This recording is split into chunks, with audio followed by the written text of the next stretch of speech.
Previously on Episode 1, the Sanderson sisters had finished their second trial as a group, and it didn't go well for Mary. Sarah felt bad for her as they returned home to their cottage.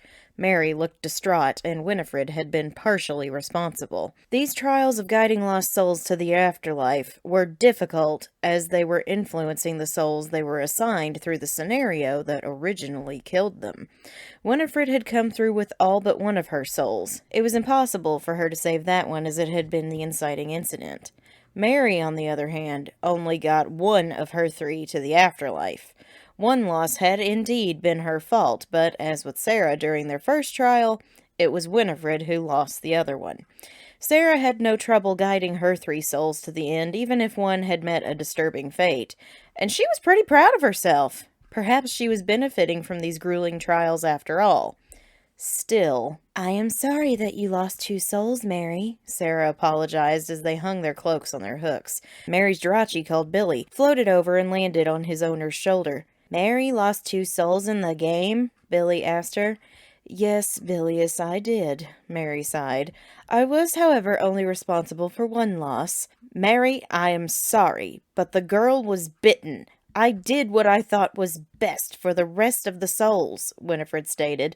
"Sister, I understand thy choice, but thou must take the time to think every choice through," Mary responded a bit coldly.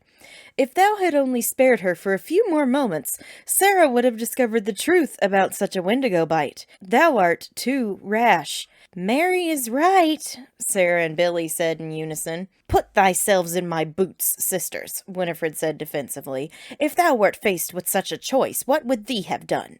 Endanger the others to spare one life? That girl was headed for a terrible afterlife regardless of my choice." "I am not merely talking about the trial, sister," Mary said as Cabby and Brutus came to her side. Sarah was starting to feel more confident too as she saw Mary standing up for herself. "Please keep that in mind before the next trial."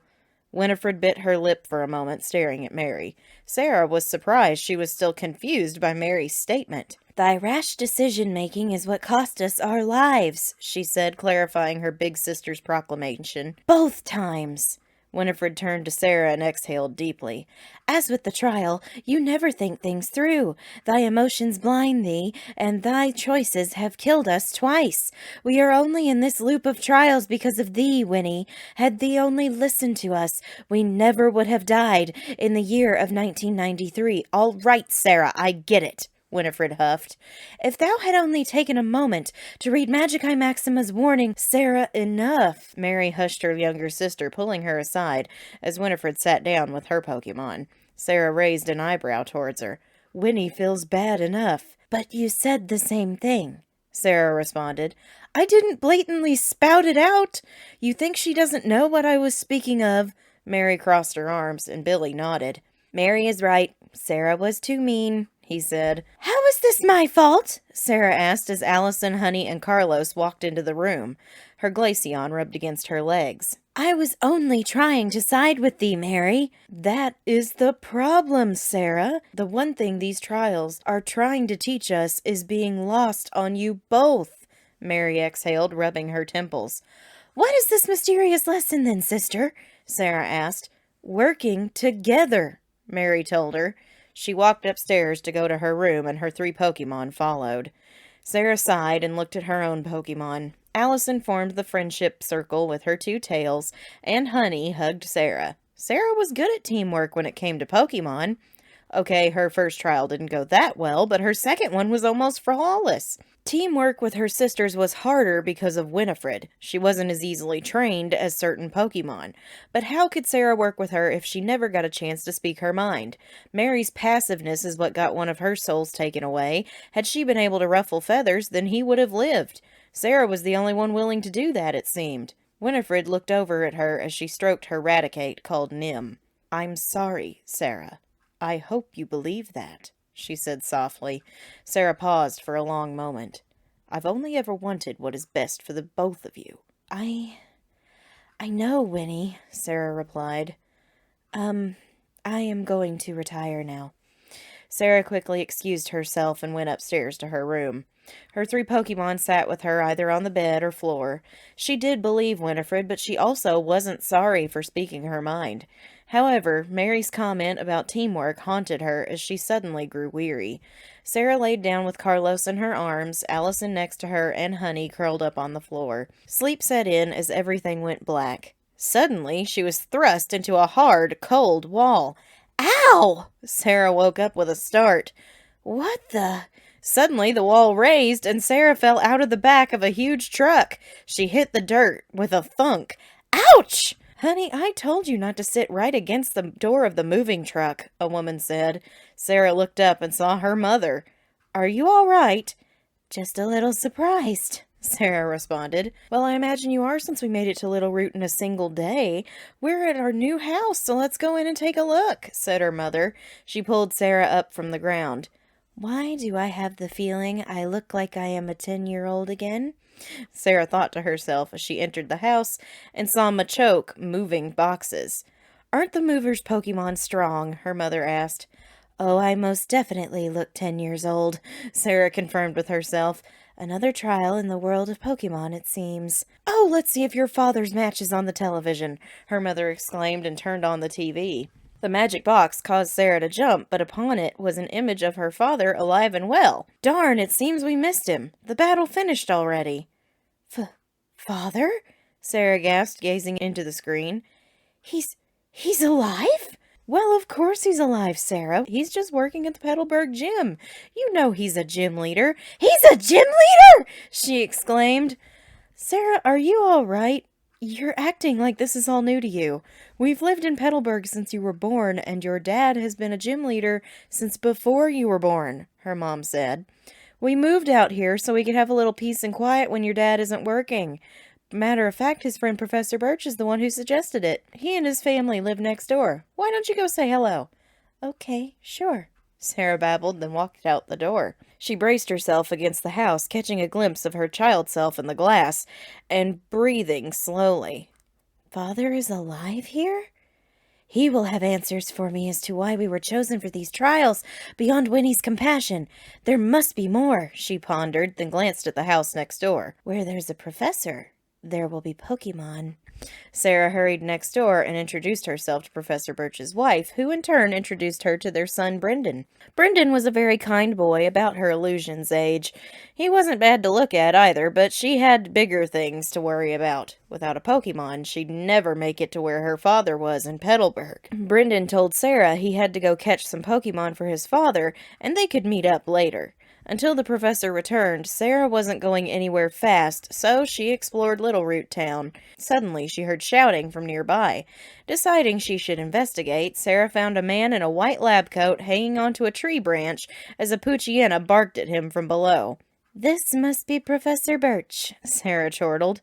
Oh, hey, kid, help me out! I'm stuck and my Pokeballs are in the briefcase over there. Please get me out of here. Use one of my Pokemon, he pleaded to her. Okay, I will get thee down, Sarah promised and ran over to the case. She opened it and tried to open the first ball, but it was locked. The second was too. She grabbed the third, pressed the button, and it grew bigger. I guess thou wilt have to do. She stood up and threw the ball. Go! Beldum was a good choice. It only knows one move, and that's takedown. But that move causes recoil damage, Sarah gasped, remembering how the move worked.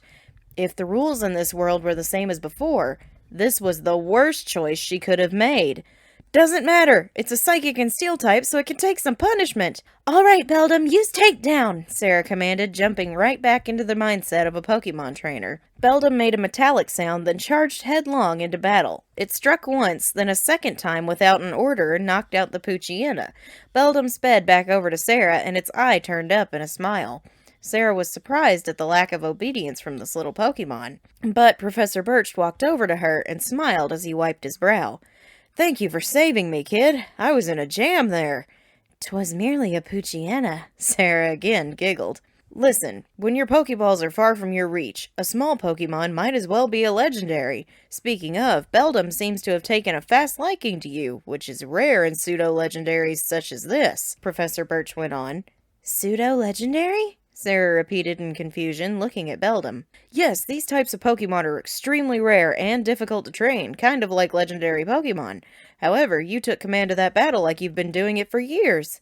2 years to be exact, Sarah thought to herself, but decided to keep her mouth shut. How about you keep Beldam here and travel the Hoenn region together? If you promise to keep tabs on its training, I'd greatly appreciate it. I was going to raise it myself, but the little rascal can be a bit stubborn with me. However, it listened to you without hesitation. Keep it, name it, and, what was your name again? Thou hast never asked for my name, Sarah said. My name is Sarah Sanderson. Oh, you must be Norman's girl. You just moved here, he exclaimed. That was not her father's name, but it might be an effect of this world, so she simply nodded. Then in that case, you deserve that Beldam, and let me give you one of these as well. He handed her a Pokedex, and Sarah knew she was about to have a new guide on this trial. Maybe it would be as nice as the Johto one. My son Brendan is just up on Route 4 doing some research for me. Go say hello to him. You might learn a thing or two, and thanks again for your help. As soon as Professor Birch left, Sarah pressed the open button on her Pokedex. It blinked to life, and the voice echoed from its chamber. Hello, Sarah Sanderson. Welcome to your third individual trial. I see you received the Pokemon we chose for you. Am I not supposed to choose one for myself? She inquired. 'Tis how the last 2 trials have been. When we have something important to teach you, we choose for you. In the case of this trial, we have something important to teach you. If you have a problem with that, feel free to lose and begin again. It was going to be a mouthy cursed box this time. I have no intention of failing this trial. I will fight as hard as before, and she looked at Beldam. Axis and I will be good friends by the end of this. Thou wilt see. I look forward to seeing what you bring to this trial, and if you are open-minded enough to learn our lesson. The rules are the same as before. Your Pokemon's lives depend on your commitment to their training. It went silent, and Sarah huffed before looking at Axis. Come home with me for a moment. I need to gather a satchel. Axis followed Sarah back to her house, where she told her mother what had happened and that she was off to Petalburg to visit her father. After collecting her satchel and cape from her room, she set off with Axis in tow. They got into a fight with a Magneton that Sarah realized they could not escape from due to Magneton's magnet pull ability. Axis barely survived the fight, but never gave up. In Oldale Town, she healed him at the Pokemon Center. At least she thought it was a him. Hard to tell with a steel type. She was hoping to find some Pokeballs at the store, but they hadn't gotten their shipment in yet. So she pressed on to Route 103, where Brendan was busily writing notes. Hello, Brendan, Sarah greeted him, and he turned to her with a smile. Hey, Sarah! Whoa, is that my dad's Beldam? He exclaimed. Thy father gifted him to me after I used it to save him from a Poochyena, Sarah explained. This is Axis. Well, Axis, good to see you again. Seems like you're getting along with Sarah. Brendan spoke directly to her partner, who clanked happily. It never did that with Dad. Say, mind if we battle? I'd like to make some notes on Axis's demeanor now that he is a different trainer. I'd be happy to oblige, Sarah agreed, finding his manners very charming. All right, let's do this. Igglybuff, come on out. Brendan sent in his partner, and Sarah bit back a laugh. She'd trained these small little Pokemon before. Okay, Axis, use takedown, Sarah commanded, and Axis plowed into Igglybuff hard, knocking it down to yellow health, hurting himself slightly in the process. Igglybuff, don't take that lying down. You sing, Brendan said encouragingly. Igglybuff started to sing, and Sarah thought for sure this would not work on a pseudo-legendary with no ears. However, Axis promptly succumbed and fell asleep. Sarah called for him to wake up as Igglybuff started chipping away at his health. It wasn't doing much damage at all, but Sarah knew it would add up. Wake up, Axis! She shouted again, and finally he sprang to life and shook himself like a dog before turning his eye up in a smile at Sarah. Okay, Axis, take down again! Axis hit not once but twice and ended the battle before shooting over to his trainer. Sarah patted his cold, steely head and sighed. Good job, Axis, but please only attack when I command thee to. Don't worry too much about it, Sarah, Brendan said as he healed his Igglybuff. Beldam did that with Dad too, but it never even waited for one command before attacking. I'm sure you'll get it to understand. I hope thou art right, Sarah said. When will Axis learn a new move? Brendan checked his Pokedex. Not until it evolves, he replied, and Sarah's eyes widened. Oh boy. She gulped, knowing that as soon as she got Pokeballs, Axis would be putting his life in danger during every battle with that move. Brendan came over and handed her 5 Pokeballs. Brendan, are these for me? Yeah, I know Beldum can be a hard one to train, so try to catch some friends to help it along. They'll be able to cover it when it comes to battle. Brendan smiled. We all need someone to watch our back, right? Sarah considered this for a moment. Yes, we do, she said, and he shook his hand. Thank thee. Brendan walked with her back to Oldale, then he headed for home. Sarah had no intention of going back until she saw her father, but to do that, she needed to balance out Axis's weaknesses. Her first attempt to catch a Magneton outside of Little Root failed, leading her to purchase more Pokeballs and potions with the little money she had from her mother. Back on Route 103, her match against a wild Macargo almost ended her trial, but she managed to catch her and named her Froyo. Magcargo, a rock and fire type. It is extremely weak to water and ground type Pokemon. It possesses the ability Flame Body, which burns enemies upon touch. Her Pokedex explained, and Sarah smiled at her new companion. Froyo, thou wilt be very helpful indeed, but, Axis was hiding behind Sarah's legs, sweating bullets. Axis might need a bit of time to warm up to thee. Froyo helped Sarah catch another Pokemon that scared Axis, Sahara the Sandshrew.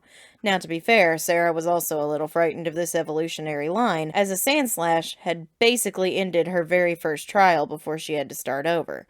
However, having it on her side for a change would help her get over that fear. Plus, Sahara was a cuddly little fellow and really cute.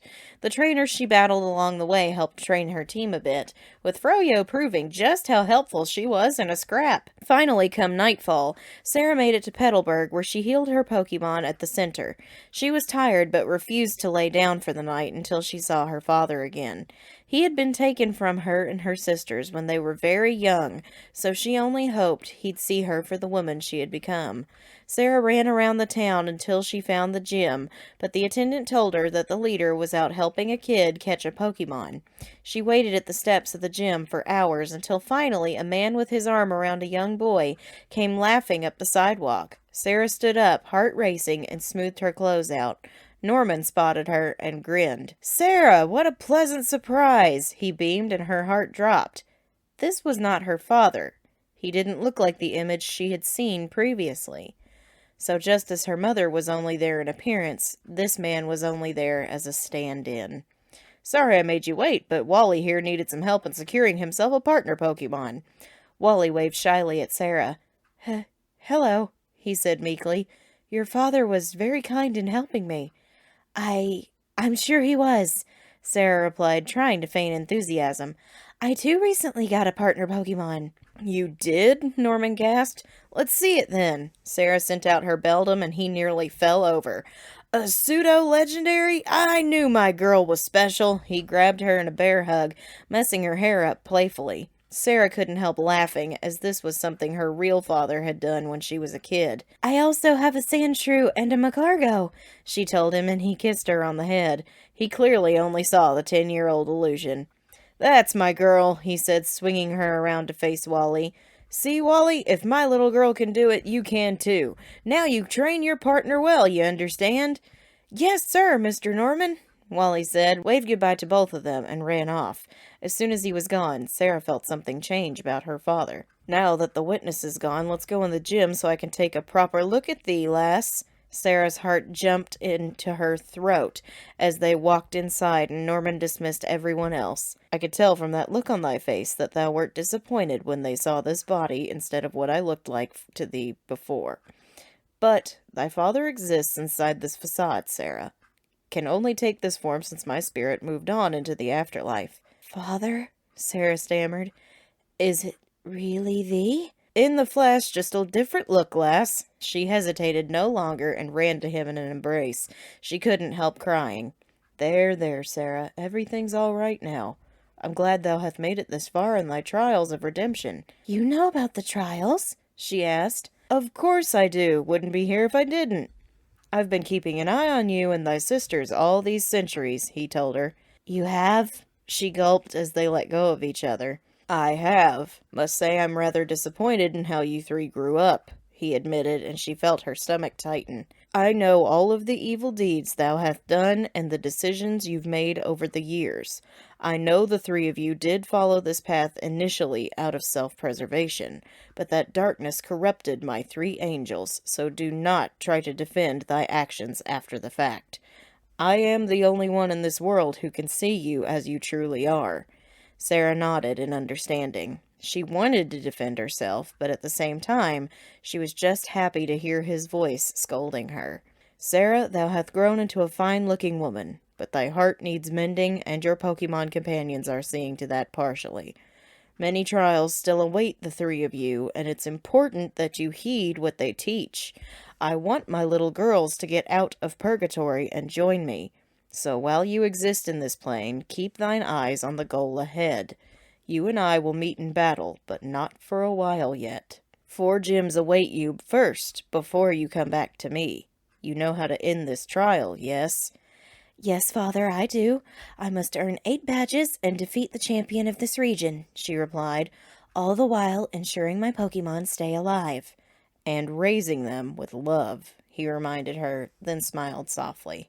Sarah, I am happy to see thee, my child, and I eagerly await our match. I will be back before thou knoweth, Sarah promised, and the two hugged tightly again. She slept overnight at the Pokemon Center, crying herself to sleep, knowing she had disappointed the man she loved most. Thankfully, Axis and Sahara slept close by to comfort her, and Froyo's warmth made the room cozy, allowing their trainer to sleep soundly. The next day, Sarah departed from Petalburg after reading the Pokemon Center's map. She went to Route 104 and ended up catching a seal named Cerise. She was happy to have a water type. Inside Petalburg Woods, she added Fanta the Skiploom to her team. She used this evolutionary line before, so Sarah was very confident in her ability to train this one. While making her way through the woods, she found a man being mugged by a miscreant in blue. He introduced himself as a Team Aqua member, and Sarah almost felt her eyes roll into the back of her head. Not another wannabe evil team. She had Froyo defeat his Duskull, then was rewarded with a Great Ball by the victim. Helping people was starting to feel good, especially if there was a reward with it. Once she made it to the other side of the forest, she found a few discarded items from previous trainers, and one made her raise an eyebrow. It was a bag of ashes, and she almost dumped them everywhere when her Pokédex went off like a siren, scaring the life into her. Sacred ash can be formed into a black flame candle to save 3 deceased Pokemon without need of a sacrifice, it informed her. This item is very rare. You mean I can save 3 Pokemon at once if they die? Sarah gasped. Correct. Use it wisely. Her Pokédex went dark, and she quickly put the pouch of ashes in her satchel. Sarah fought a few more trainers and found her 5 Pokemon were doing well indeed. Well, with the exception of Sahara and Fanta, who weren't taking hits very well and had the weakest moves. But that would change with more training. Sarah had a goal to reach, making it to her father's gym. And after arriving in Rustboro City, she caught a Girafarig in the nearby route and named him Melvin. She had a full team now, and they were great. The day was nearly gone, so she trained her Pokemon until dusk, then slept at the center. She had to admit, she was happy to be surrounded by Pokemon again, but the way the Pokédex told her it influenced her starter choice still bothered her. Between her father's harsh words and the guide saying it had a hard lesson to teach her, this journey felt different. She knew she had to fight harder than ever to clear this trial, and she would start with the gym the next day. I'm Roxanne, the Rustboro gym leader. Your dad told me you were coming. Since you're Norman's kid, I expect you to have great skills, so why don't I face you with the team I really want to train instead of just my rock types? I will take on any challenge you wish, Sarah said confidently. That's what I like to hear. Pupitar, let's show them what we've got. Pupitar, huh? Sarah held up her Pokédex. Pupitar, a ground and rock type. This Pokemon is a pseudo-legendary that evolves into Tyranitar, said her guide. Okay. I do not have any water moves on Cerise, nor grass moves on Fanta yet. Sarah was in a bind already. Melvin, I'm counting on thee. Sarah's Girafarig immediately had its stats lowered by Screech before it used Confusion on the foe. It didn't do much. Bite really hurt, so Sarah had no choice but to switch into Froyo, even though she had a huge type disadvantage. Sarah only hoped Flame Body would burn the foe. Froyo chipped away at Pupitar as it used Bite, but no burn, and then it set up a sandstorm. When it used Bite again, Flame Body activated and burned the Pupitar. Sarah took one turn to heal Melvin, then switched out before anything could happen to Froyo.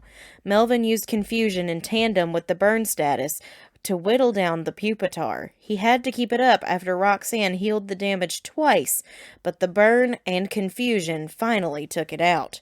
Sarah's strategy had worked, but the battle wasn't over yet as Roxanne sent in Baynette, a ghost type. Sarah reminded herself that normal types were immune to ghost type attacks, so she kept Melvin in and attacked with Astonish, taking no damage at all from the foe. Melvin knocked it out and the battle was over. Sarah cheered as Melvin galloped over to her for a well-earned hug. Sarah couldn't hug Froyo since she was made of lava, but she patted her shell proudly. Roxanne clapped for them, then walked over with a badge. "Yep, you're Norman's kid, all right.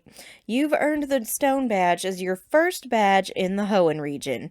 Roxanne handed over her badge, and Sarah pinned it to her cape. "Your Pokemon seem to respect you. Hope to see you battle it out in the league later." "Count on it," Sarah said. As she was leaving, the same man who she helped in the forest was chasing down another Team Aqua grunt after his package had been stolen. Sarah was once again roped into helping, so she hurried to the cave nearby where she saw the grunt go hide. An old man told her the grunt had kidnapped his Wingull named Pico, and that put her over the edge. He was going down.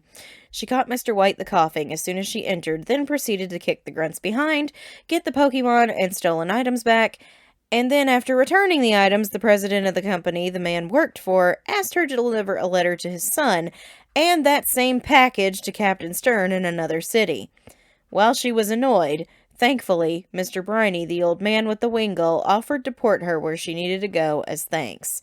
She had one more Pokemon to catch where she picked up the Sacred Ash, caught Wallace the Chinchou, then started for Mr. Briney's boat. And now, previously on episode 2. On her way to Mr. Briney's house, Sarah took some time to get to know her team a little better and do some training. They hadn't been together long, and they'd won a badge already, but she wasn't close with them yet. Froyo, it seemed, was the most social of her Pokemon, very friendly and happy to keep everyone warm. If there was a conflict, she was usually the one who broke it up. Sarah wanted to snuggle with her, but the one time she went to pat her on the head, she had to get Cerise to ice her hand. Cerise acted like the nurse of the team, making ice with her Icy Wind attack to cool bruises and burns. She liked to make the others laugh if they were feeling a little down. Sarah admired that about her seal, reminded her of Mary a little bit. Sahara was the shyest member of the team, often curling up into a ball when a wild Pokemon startled him, or even one of his teammates. Sarah had taken to picking him up and holding him against her chest, bounce-rocking him to calm him down. Sahara laid his head on her shoulder happily every time. He was often the one who ended up snuggling next to her at night. Fanta was a very happy Pokemon who floated on the breeze, but screamed for help when the breeze blew a little too hard. Thankfully, Melvin was there to use his psychic attacks to pull Fanta back to safety. Melvin was the protector of the group, always keeping an eye on his teammates and his trainer. He made sure everyone was tucked in bed before laying down for the night. Everyone else needed to eat before he did, and he stayed alert at all times. As for Axis, he was hard to get a read on. He was stubborn and attacked without command during battles. Sarah would scold him for not listening, but she also complimented him for working so hard. He tended to butt his way to the front of the line when it came to Pokemon food, bath time, and attention. Axis liked Sarah, and she liked him, but he was not easy to train. She sat down with him one afternoon while the others were taking a break. She looked him in his eye and studied him with her arms crossed. "Axis, you are a strong-willed Pokemon. Thou art good at battling, but thou must learn to listen to me. Patience will get thee further. I know you are used to fighting however you wish, but there are stakes to our journey. If you lose in a battle, your life will be forfeit. You will die if you lose. Dost thou understand what I am saying? Axis clanged after a pause.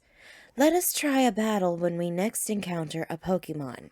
At that moment, a Huntail that had been lurking in the nearby pond leapt out of the water to attack. Axis, use takedown! Sarah screeched as the Pokemon careened towards her. Axis charged and knocked it back. Sarah held her breath as she waited to see Axis attack again, but he waited. Good boy, Axis! Now use takedown again! Axis slammed against the Huntail again and knocked it back into the water, where it promptly swam away. Way to go, buddy! You did so well. You listened. Sarah ran to hug him, but Axis started to glow brightly. She gasped as she watched her Beldum grow a bigger body and 2 long arms. When the light faded, Axis had evolved. He zoomed over to her and hugged her around the waist. She could barely breathe from the grip. Matang has been registered to your Pokédex. 2 new attacks obtained, Confusion and Metal Claw, her Pokédex announced. Wow, Matang! Sarah choked. Axis, let go. He released her, and she patted his cold, steely head. See? When you listen, you learn and you grow. After one more night in the forest, Sarah and her team found Mr. Briney's house. He was pleased to see her and thanked her again for saving his Wingull. He kept his promise and ferried her to Dewford Town, where she met a fisherman who gave her a fishing rod. She fished up Brandon the Tentacool, walked to the outskirts of Dewford to Route 106, where she used the rod to save a drowning pincer that she caught and named Insecto.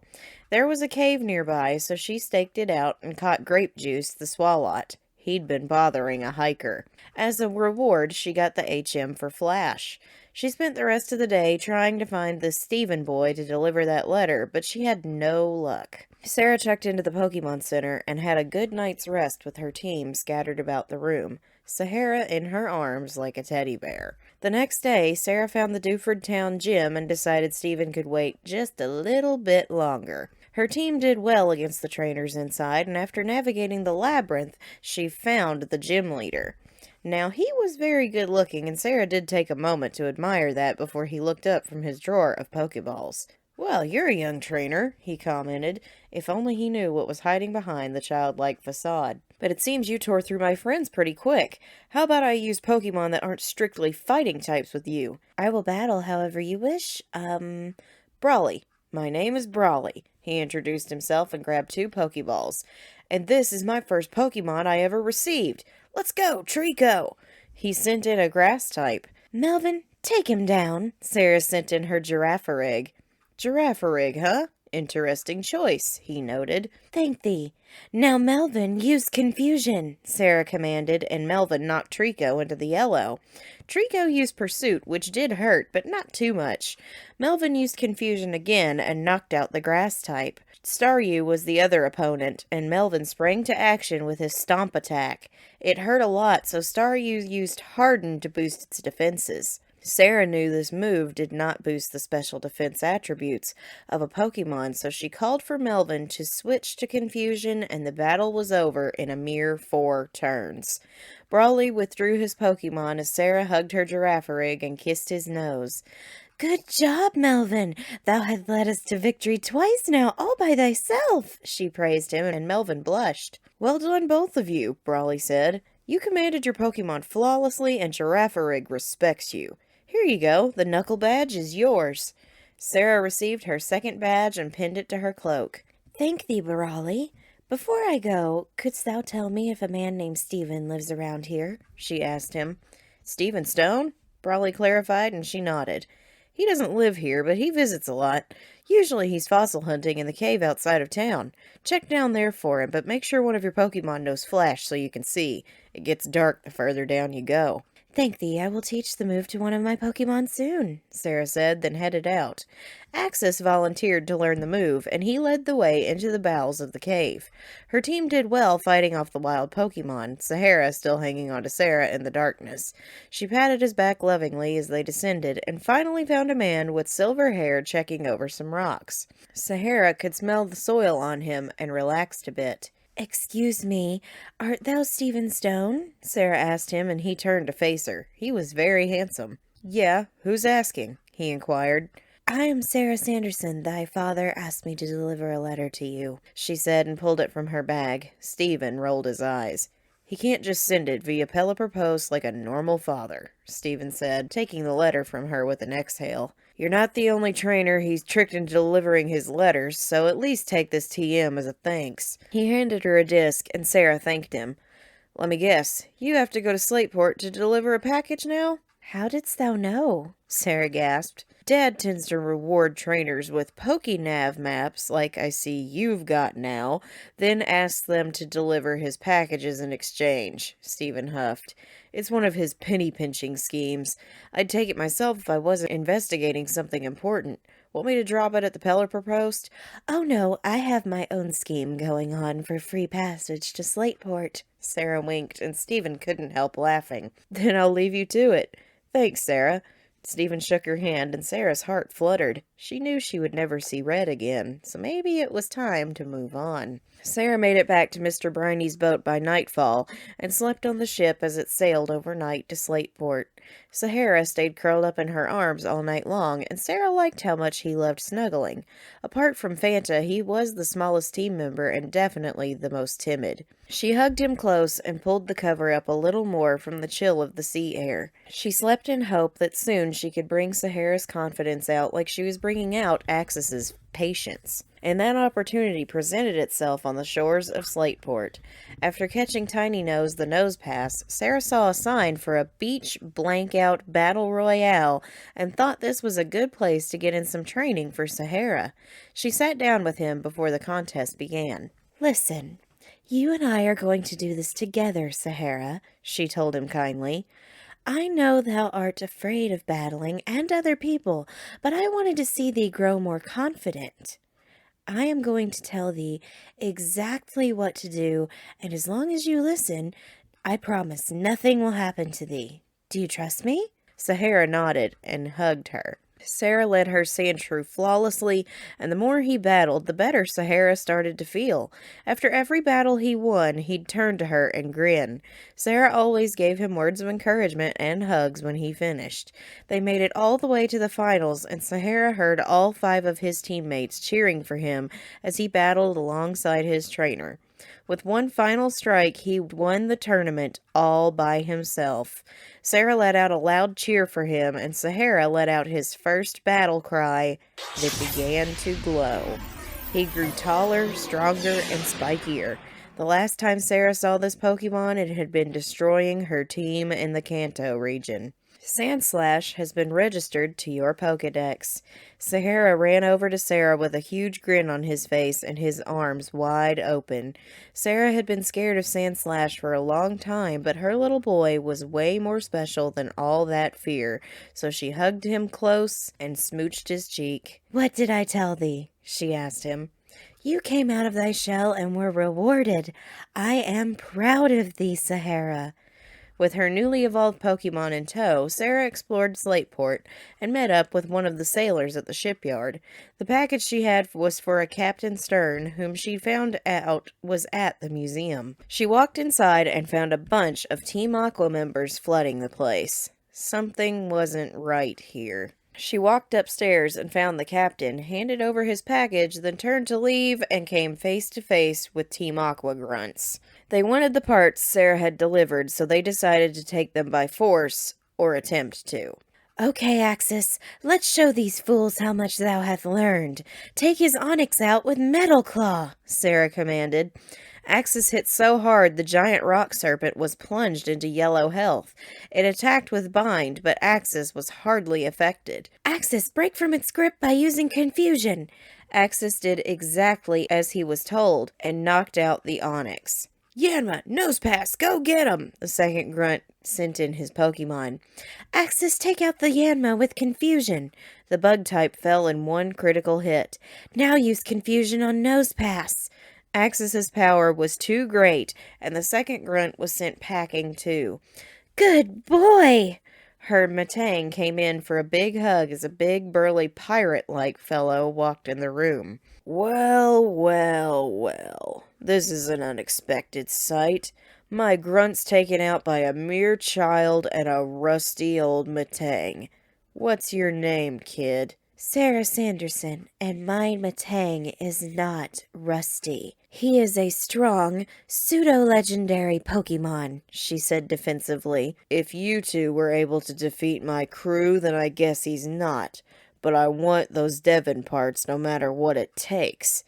Come and get them, Sarah said defiantly. Axis growled in an echoey voice. If I had my Pokemon on me, you'd be lying against the wall, child. You'll do well to respect me if you want to keep breathing. I don't even know who you are. I'm Archie, the leader of Team Aqua. Humans, Pokemon, all life came from the sea, and to the sea we will return the world. We will expand its waters and overtake the land with the power of this region's legendary Pokemon. To do that, I need those parts for a submarine. As I said, come and get them, Sarah said, and her Matang hovered out in front of her protectively.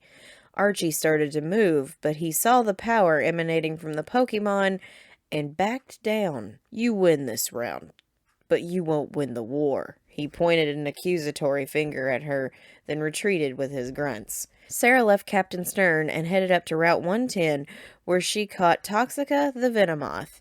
As she traversed the countryside, she ran into Brendan. He was delighted to see her, and they talked for a while before challenging each other to a battle. Brendan's Alakazam hit Fanta pretty hard and confused him, so Sarah switched out for safety. Melvin used Stomp to take out the Alakazam, and then Talo came in. Sarah swapped into Soris, and the Seal won the match with Aurora Beam. Jigglypuff came in, and Sarah was happy for Brendan since his partner evolved, but after exchanging blows with Jigglypuff, Soris came out victorious, and Brendan shook Sarah's hand. They parted ways, and Sarah reached Mauville City by nightfall. She laid down in the Pokemon Center that night, expecting to be by herself in the bed, but Sahara squeezed himself into the bunk between her arms, carefully laying his spikes down so he didn't jab his trainer. Sarah was a little squished, but she didn't mind. The next day, as she was walking to the gym, the young boy named Wally, who her father had helped, chased after her with tears in his eyes. He was followed by a man who turned out to be his uncle. Wally pleaded with Sarah to battle him and show his uncle he could take the gym challenge too. Sarah obliged and thought this would be a good fight for Fanta, currently the weakest of her team. Fanta did battle against Wally's Masquerain, and Sarah had to heal him once. Wally was pretty good. Thankfully, Fanta managed to pull off the win, and Wally conceded to going home with his uncle. Sarah felt bad for him, but she had to go heal her Skiploom, then it was on to the route nearby, where she caught Tinkerbell the Clefable. The third gym was calling her name, and they took down the gym trainers with relative ease. There were a couple of close calls, though. It's not every day that someone so young can get past my trainers so quickly. I'm impressed with you, young lady. How about a battle with some of my non-electric types? Any chance I have to earn a badge, I will take, she replied. Then I, Watson, will oblige your wish for a battle, he said. Fortress, let's go. A bug and steel type, eh? Sarah smirked. Froyo, I need thy assistance. Fortress protected against Froyo's eruption attack, but the next turn, Froyo knocked it out in a single hit. Clamperl proved to be a little tougher, as it took Melvin 3 confusion attacks to knock it out and the taking of a little damage. Watson's last Pokemon was a Jinx, so Sarah brought in Axis, who was promptly put to sleep. Sarah called for him twice to wake up, and after the second call, he listened. Sarah was astonished at how far he'd come, and when she ordered Metal Claw, that was all it took, and Sarah walked out of Mauville Gym with the Dynamo badge in her cloak. She hugged all 3 of her Pokemon who helped her win that badge. The day was young, and Sarah was ready to keep going with her team. After battling a family of trainers, Fanta managed to learn Leech Seed, which was going to help a lot. Sarah was proud of the progress her Pokemon were making, and her own progress as a trainer. And now, previously on episode 3. After collecting the HM for Rock Smash from a man in Mauville City, Sarah departed for Route 111 and battled a few trainers there to help Fanta get stronger. He was struggling with his battles more than Sarah wanted for him, so she was starting to think about putting him in the meadow for his safety. Problem was, all she was catching were poison and psychic types, it seemed. On Route 112, she ended up catching Patrick the Starmie, who was sent to the meadow. It was in the fiery path on her way through Mount Chimney, where Sarah was greeted by a wild Chimecho excitedly. "Thou seemst to knowest me, but I knoweth not who you are," Sarah confessed when her Pokedex beeped. Chimecho, the evolved form of Chingling, a psychic type. People often keep these Pokemon to startle wild ones with their melodious cries. Chimecho started to jingle a little for Sarah, then it plopped onto her shoulder. It all came rushing back in one memory. In Johto, she had a Chingling that faced Arceus himself and won. It then tragically died in the 4th gym alongside her Feraligatr. Sarah's eyes widened, and Chimecho hopped off of her shoulder, floating in front of her with a smile. "Jingles? It's you? You're alive? You've evolved?" Sarah babbled, and Chimecho bounced around happily until Sarah caught her in a big hug. "Oh my gosh, what art thou doing all the way in the Hoenn region? Red said I would never see any of my old friends again, but I am so glad thou art here. Want to come back with me?" Jingles squealed as Sarah pulled out a Pokeball. She bopped it with her forehead, went inside, and click! "Welcome back." Sarah hiked through fiery paths, sweating bullets by the end of the cave, and stuffing her cape in the bag to cool off. She camped out that night and figured out how to use her Pokedex to see which ones she had in her meadow. Fanta just didn't seem into battling. He was a good boy, there was no doubt, and he held his own when he needed to, but his heart wasn't in it. Sarah was trying to find a way to respect his wishes and let him be replaced by another Pokemon, but who? After a while, she fell asleep with Sahara close by, as everyone huddled next to Froyo for the night. The following morning, Sarah set out for Route 113, where she caught a Shuckle named Shelly. Sarah coughed from the volcanic ash that seemed to permeate the air, but fortunately she was still able to win battles against trainers. She came across a man who could teach the move Secret Power to one of her Pokemon, so she had Fanta learn it to be safe until she could find a replacement for him. He was happy to oblige. She finally walked into Fall Arbor Town by late afternoon. She heard people gossiping about some pirate-like ruffians causing trouble in Meteor Falls not too far away. Team Aqua. Sarah originally had no intention of making those pests her problem, but after her encounter with Archie, where he'd called her Matang rusty and old, it became personal. Nobody used the O word about her Pokemon and got away with it. Sarah checked into the Pokemon Center, got her team some berries to eat, then they set out for the falls on Route 114. She ran into a Jinx, which didn't really bode well for her, given the first time she caught one. It was terribly disobedient, and ended up being sacrificed to save her Glaceon. The second time it had been the one Winifred trained. This Jinx turned out to be a diva like her first one, so Sarah didn't end up catching the stubborn Pokemon. However, a Jigglypuff popped up, and her Pokedex said it was specially selected for her, so Sarah caught Janine. Meteor Falls was huge and very intimidating in the setting sun, but Sarah knew Team Aqua was inside, so she pressed forward. Inside, she caught Nightcap the Hypno before creeping up on Team Aqua to listen to their plans. They were arguing with men in red coats. "Team Aqua will use this meteorite to help bring about the enlargement of the sea, whether you Team Magma goons like it or not. Come on, men, to Mount Chimney!" Sarah ducked out of sight as they ran past, pursued by whom she guessed were Team Magma, only they spotted her. "Young trainer, it is not safe for you to be about when Team Aqua is around," the leader said. "I've fought them off 3 times already. I am not afraid of them," Sarah replied. The man studied her for a moment. "Well, if you feel comfortable enough to fight them, then we could use your assistance," he said, then offered his hand. "My name is Maxie. I'm the leader of Team Magma. We desire dry land expansion, so people and Pokemon have more places to live. Team Aqua is our sworn enemy." "I'm Sarah Sanderson, and I am on my own trial through this region. Something tells me that Team Aqua will be part of that trial. Allow me to accompany you." She shook his hand. "Then come with us to Mount Chimney," Maxie said, and they all sprinted out of the cave towards a giant contraption Sarah had never seen before. "Quickly, into the helicopter, before we're too late!" Sarah did as she was told, and the metal mechanism took off into the sky. She held on for dear life as they soared towards Mount Chimney's peak. Flying on a broom was way different than this. When they landed, Team Magma battled Grunts and Maxie went for their admins. Sarah saw their leader Archie and she was ready to pay him back for the comment about her Matang. She ran at him and he whirled around before she could get the drop on him. "So, the trainer with that rusty old Matang is back," he huffed, and Sarah snarled. "You think you can stop me from using the power of this meteorite to stop the volcanic activity in this volcano?" "I'll do it quickly and with purpose," Sarah declared. "And what purpose might that be?" he asked her. I don't know yet. For now it will be to make thee pay for insulting Axis," she said strongly.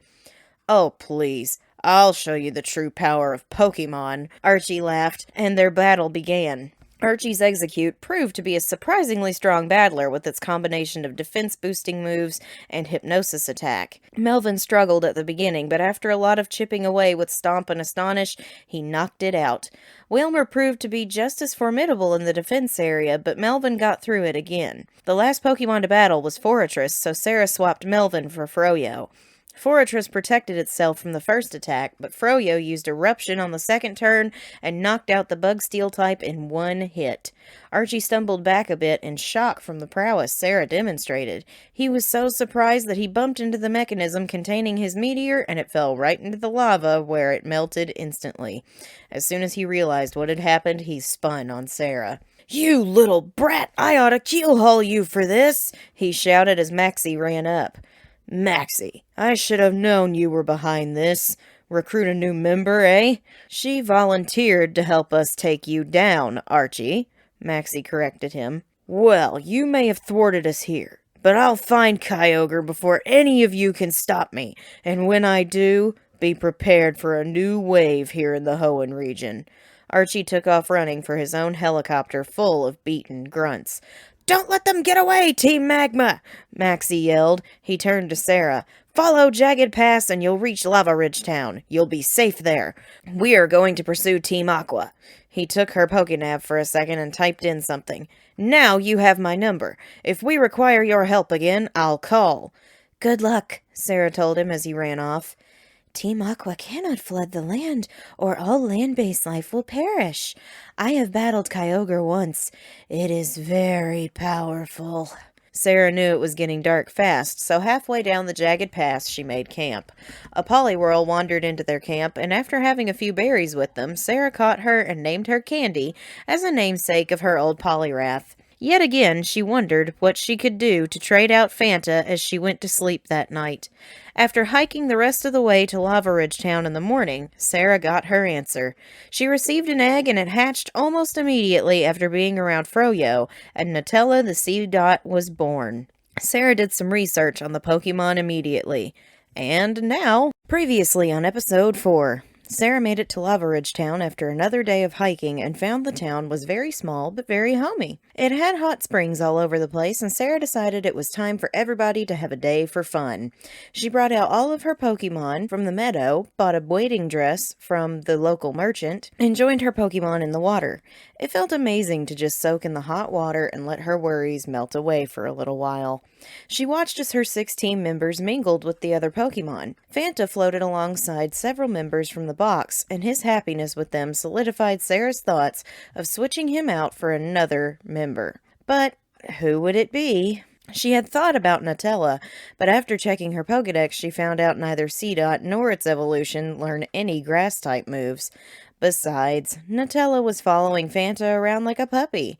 Over the last few weeks, Sarah was noticing that her team got along well, but they didn't really work together much. Training was typically done individually, meals eaten together. Sleeping situations were not so much cuddle parties as a lineup. Sarah needed something to bring them together as a team. That's when she saw Wallace, her Chinchou, training with Cerise, and Melvin by having races in the water. They looked so happy. Froyo and Sahara watched from the rocky side of the spring, smiling all the while. Axis had been floating next to Sarah, but his eyes were locked on the racing. He'd been the most stubborn to show any desire for companionship beyond making Sarah proud, but the way he was looking at Wallace was Sarah's solution. After they spent most of the day at the hot springs, Sarah gave a heartfelt farewell to Fanta and Nutella, placing them in the meadow so they could be happy. Wallace was brought into the six, and Sarah took him and the others back to Jagged Pass. Okay, everyone. Things are about to change in our little team. Fanta has gone to the meadow, and our new friend Wallace is going to lead the charge into the fourth gym, Sarah said confidently. Now, let us train together as a team for the first time to help our new friend grow. Wallace ducked, dodged, and fired attacks as the other 5 came at him over and over again. He was swifter than the current of a river, as agile as a snake ready to strike, strong as a bolt of lightning, and he had a way of bringing the team together. Sarah told them what to do to cover their weaknesses, and after 2 days of training, Wallace glowed brightly and evolved before everyone's eyes. Sarah beamed as her team cheered. Lantern has been registered to your Pokedex. Good work, everyone, Sarah complimented her team. After making the hike back to Lava Ridge Town a day later, Sarah and her team were rested and ready to take on the gym. No trainer stood in their way as they navigated the sandy maze. When they arrived in front of the gym leader, she looked nervous. Welcome to Lava Ridge Gym, Challenger, she stuttered. Art thou nervous? You could tell, the leader huffed. I'm Flannery, and I've only been the leader here for 2 weeks, and challengers leave because they can't seem to take me seriously. I'm not going anywhere, Sarah told her. I desire thy badge, and I will battle thee until one of us is left standing. You sound like you don't mind my being so new. Well, I have a new Pokemon who has only been on my team for a few days, so it is no different than thee. Wow. Okay, yeah, let's battle then, Flannery said. I'm actually pumped for this. I haven't found my perfect type yet. Is that okay? That is just fine, Flannery. I'm going to let Wallace, my Lantern, watch the battle, if that's all right with thee. Sure. Let's go, Beautifly. Flannery sent in a bug type. Okay, Sahara, I want you to fight. Sarah sent in her Sand Slash, then let Wallace out to watch. Pay attention so you can see how gym battles work. Wallace nodded. Sahara, use Slash. Beautifly, use Stun Spore. Sahara got hit first, but he fought through the status condition to land a hit. They continued to exchange blows until Sahara got in the last hit and took out the opponent. Wallace cheered for his teammate as Flannery sent in Natu. Sarah looked at Sahara to see if he wanted to switch, but he shook his head. Sahara took a couple of hits that got him down into yellow, but he fought through and knocked out the Natu as well. Sarah needed to heal her friend, so she took a couple of turns to do so as Flannery's Snubbull proved to be very strong indeed. Sahara and Snubbull fought back and forth, but one strategically called dodge and slash ended the fight in Sarah's favor. She cheered as Sahara ran into her arms for a hug, as he had just taken out the gym all on his own. Sarah was so proud of him as Wallace clapped. Flannery hugged her Pokemon, then looked at Sarah with a genuine smile on her face. Thank you for being the first challenger to believe in us. Everyone deserves a chance to shine, Sarah said sincerely, thinking of how it felt for her, being pushed aside so many years. Maybe those feelings were part of her reasoning for not working well together with Winifred. You've earned this, and I hope you wear it with pride. Flannery handed her the 4th badge of her Hoenn journey. Sarah couldn't believe she was halfway finished already. It's the heat badge right now, but once I find my type specialty, I might change it. Thank thee, Flannery. Thy Pokemon are well trained, and thy personality is vibrant. Thou wilt make a fine gym leader, Sarah told her, and they shook hands before she left. Congratulations on your 4th badge, Sarah Sanderson. The next site for your gym challenge is Petalburg City. Her Pokedex spoke, and Sarah gulped. Good luck in your battle against your father. Father, 'tis time already, she mumbled. I do not know if I am ready. Suddenly, her Pokeballs burst open, and her team looked at her confidently. Axis floated over and placed a metal claw on her shoulder. Sarah looked at him, and he nodded. Her friends believed in her. Hopefully her father would too. She took some time to visit the desert on Route 111, where she caught Floppy the Spheel and managed to rescue a fossil before it was swallowed into the sand. The hike back to Petalburg City took Sarah through Meteor Falls and down a route where Sarah could have sworn she saw her old Deoxys Roadrunner zip by to say hello. It was several days before she made it back to Rustboro City, and camping along the way with her team had been fun. They were really coming together as a family now, thanks to the addition of Wallace. In Rustboro, Sarah was told she could get her fossil restored at Devoncorp, so she paid them a visit. What she got made her Pokedex beep. Milotic, a water type. This Pokemon is said to be the most beautiful Pokemon in the world. Specially selected for Sarah Sanderson. Specially selected? I thought it was only Jigglypuff, Muck, and Skitty who were chosen for me. Sarah inquired as Milotic rested her head on her shoulder. There are 6 Pokemon chosen for each Sanderson sister, plus 1 legendary or mythical. Only a few are available to you at this time. Well then, hello. Sarah thought for a moment and thought of ancient myths she'd heard from sailors who traveled the world. Aphrodite! Aphrodite was thrilled with her name, and Sarah hugged her close. But at that moment, there wasn't a spot in her roster, so Aphrodite was sent to the meadow.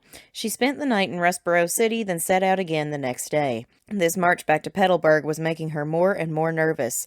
Of all the things she imagined she would do during these trials, battling her father was not on the list.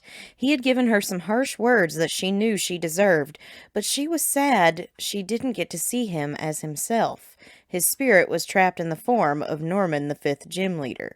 She knew this was going to be her hardest battle yet because of the feelings that came with it. Camping under the stars, just a couple miles from the city, wasn't super relaxing that night. Sarah spent most of the night pacing and thinking of what she was going to do or say when she saw her father again. Eventually, Melvin walked over and nuzzled her cheek. Sarah pet him for a few minutes before he guided her back to the others, where she huddled close to him and her Macargo, who kept everyone warm. Her Pokemon all huddled up to her to offer comfort and support as the battle with her father loomed over them for the next day. "Thou hast made it back to me, little Sarah," her dad said, her facade taken away. "4 badges into this trial as quickly as this? Strikes me with surprise." "We have done well so far, Father. No one hath perished, and we are working together very well," Sarah said softly. "Working together well? My little girls were never good at teamwork from what I've observed. Is this teaching thee something?" he asked. "Yes, Father." "And art thou learning the importance of all lives?" he asked, and Sarah swallowed hard before nodding. "Yes, Father." "Then show me what thou hast learned on thy trials. I knoweth little about the world I am in, but the skills of this man will provide me with help. However, I feel a bond with these creatures called Pokemon. Let us begin with Croconaw." Papa Sanderson sent in his water type. "So, Reese, you're up," Sarah said nervously, sending in her own water type. "Interesting choice, daughter. Croconaw, use bite." "So, Reese, use headbutt." Croconaw and Soreese exchanged tiny blows over and over again, back and forth, tiring each other out. Sarah's heart was racing a mile a minute as she battled her father. The 2 Sandersons were using similar strategies. "Stop holding back, child," her father shouted. "Show me what thou hast learned on thy journey to redemption. Stop hiding thyself." She hesitated longer. "Battle the way you have been for 3 years. Be yourself." She hesitated more. "Sarah!" "Father, I am not the daughter thou left behind," Sarah said shakily. "I am all the terrible things thou hast said. I am a witch now, and will be forever. I cannot take back the deeds I have done." "Nay, you cannot rewrite thy history, but thy future can still be changed," Papa Sanderson said, "and I can already sense changes in thee. And know this, I will love thee regardless of thy life, daughter. Now show me thy true self." Sarah's confidence spiked, and she knew it was time to stop hesitating. She withdrew Soreese and sent in Wallace for his first battle in a gym. "Wallace, use spark!" Her lantern lit up with electricity and slammed into Croconaw, knocking it out in one hit. Her father was right, she couldn't hide herself. She was ruthless, ambitious, cunning, and she was changing, but she would never be who he wanted her to be. It was time to show him who Sarah Sanderson really was. Papa Sanderson sent in Marshtomp, a ground and water type. Sarah knew she had nothing to one-shot this opponent, so she brought in Melvin to protect Wallace. Melvin was a veteran in gyms, and he stomped his hooves. Marshtomp hit really hard, which scared Sarah, but she held firm. Melvin used Psybeam after taking a hit from Takedown, which plunged him into red. Sarah had to heal, and so did her father, but the two battling Pokemon kept on. Sarah had to heal Melvin again as her father's Pokemon was proving too strong. Melvin, however, never stopped fighting through the difficulties. He looked back at Sarah, who nodded strongly. "No holding back," she told him. Melvin started charging, dodging every attack Marshtomp made. "Use Psybeam!" Melvin knocked Marshtomp back, took a hit, then finished the job. She was down to one Pokemon left, and she wanted to win as Primeape came in. Sarah knew Melvin could handle a fighting type, so while she healed, her father had Primeape use focus energy to pump itself up. Melvin charged in and was struck at critical power with Karate Chop. Sarah gasped as Melvin hit the deck, his health falling into red, but he got up and did the same to Primeape with Psybeam. To save him, Sarah switched Axis in, and her father smiled. Axis took a couple of small hits, then used Confusion to end the fight, and the battle was over. Sarah dropped to her knees, sweating buckets, and looked at her three Pokemon, who tackled her happily. They hugged her all over, and she them, as she heard clapping. Her father approached and helped her back to her feet. "You may not be the daughter I left behind, but my Sarah is in there. She just had to grow up faster than I wanted her to. Sarah, your past is riddled with darkness, but the love you have for me, for your sisters, and for these Pokemon, it proves you have light inside. Nurture that ember, my child, and one day I know we will be together again." He hugged her close, and she let the feeling wash over her, the feeling of her father's love. "I love you, Sarah." "I love you too, Father," she sniffled, then he let go and held out a badge. Sarah took it and pinned it to her cloak. "The balance badge is yours. Wear it as a reminder to balance thy light with the darkness. I have faith in thee, my child. Please prove to me how much you want to be by my side again." "I will." She wiped her eyes as the energy in the room changed. "All right, trainer, your battle was impressive, so keep that vigor as you head for the last 3 badges. Norman had been returned to his normal state, and Sarah knew her father was gone. She bid him farewell and left to sleep off the day at the Pokemon Center. Her thoughts remained on her father all night long as she slept in the bed with her Sandslash. The next day she awoke with a renewed sense of self and set off back to Mauville City. Before she got far, Wally's father stopped her and gave her the HM for Surf as thanks for encouraging Wally to keep up his journey. Sarah taught the move to Wallace and was able to ride on his back to the city, which cut her journey down by days. Watson actually asked her for a favor as there was a generator in the new section of the city that was close to going off. There were Pokemon down there. Sarah didn't hesitate. She jumped on Wallace's back and he got her to the entrance lickety-split. Down below, they shut off the machine by hitting it with a pipe in the end, and Sarah rescued Slobber the Licky-Tongue, Jafar the Arbok, and to her great surprise, a familiar Primeape. "Eddie, my boy, what art thou doing here?" Sarah exclaimed as her Primeape tackled her to the ground with a big hug. "I thought I would never see thee again. Thou art coming back with me." Sarah left Mauville after finding out from Watson her Primeape had been part of a construction crew who came over to help build the new section of the city, but he was allowed to go back with his proper trainer. Sarah caught Tanya the Azurill on Route 118, and on Route 119 she caught a very special Pokemon called Wobbuffet that she named Mina. Mina was the type of Pokemon that saved Mary's trial. The road ahead was long, but Sarah was ready to keep going. And now, previously on Sarah Sanderson Plays Pokemon Sapphire. Sarah hiked up Route 119 in the pouring rain for an entire day, the hood of her cloak the only thing shielding her from this downpour. She was soaked to the bone and shivering like a small dog. This was easily the most grueling part of her journey thus far. That said, she was realizing how well she had been doing up to this point. She had caught many Pokemon, trained a team that was stubborn at times, but strong enough to defeat every gym leader so far. She had a pouch of sacred ash that, if needed, could be made into a black flame candle. She hadn't used a single life potion of her allotment yet because she had not lost one Pokemon. Sarah was very proud of herself for how far she had come as a novice in the Kanto region 2 years ago. She had lost so many Pokemon in that trial, and now she was standing at a 0 death count.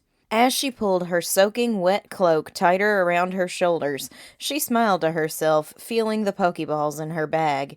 They were a ragtag team and the most unusual combination of Pokemon, but it worked for them and she wouldn't have it any other way.